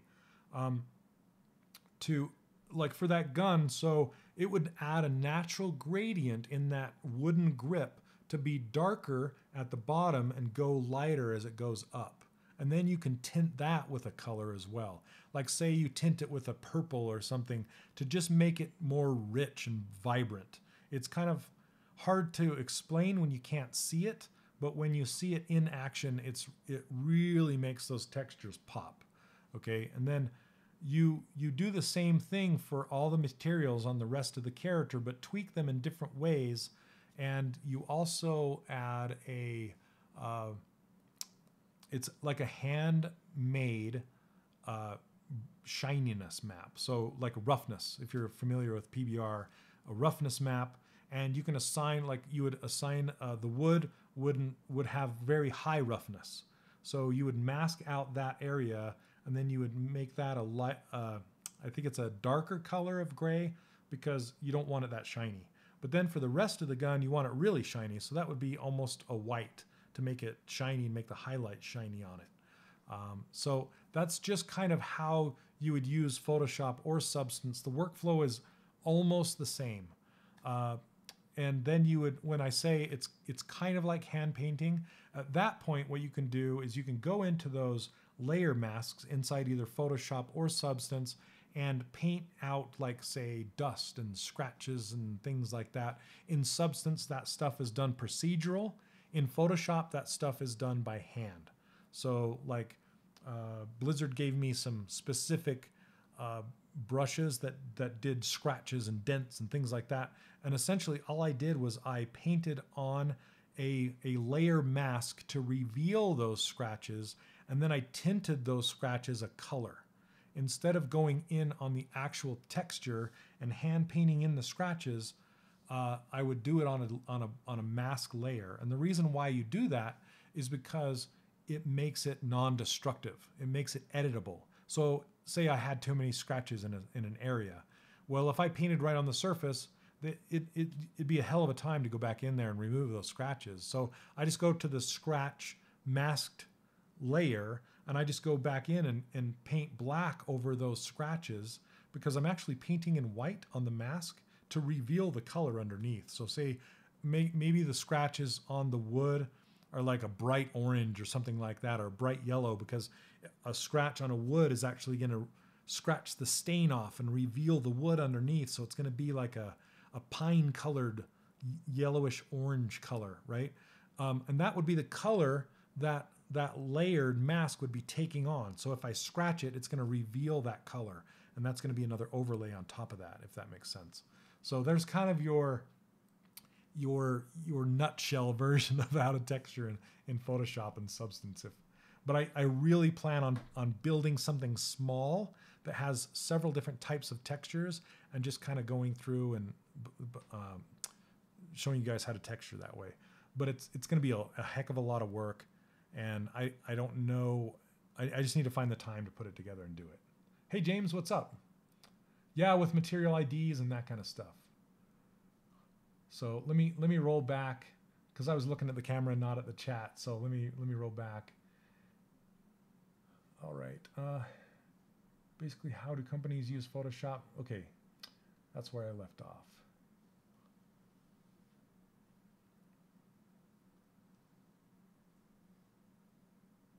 And I didn't use, so once in a while I'll use Poly Paint to bring in, to create my diffuse. Okay, so that's the diffuse color. It's kind of like comic book coloring, when you're filling in just the big swatches of color. And you can also do that as a material ID. And you color in, James knows this stuff. You color in big swatches wherever that material is, and you want to make them, if you're going to use it as a material ID, you want to make them big, bright, bold colors that are different from their neighbors.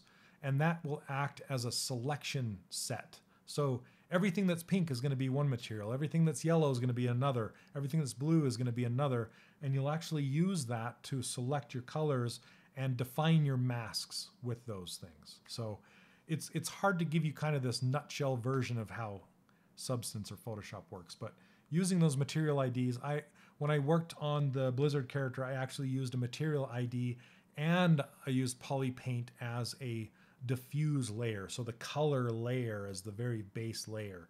And then you overlap all of the maps on top of that to get your beautiful look on top of that, okay?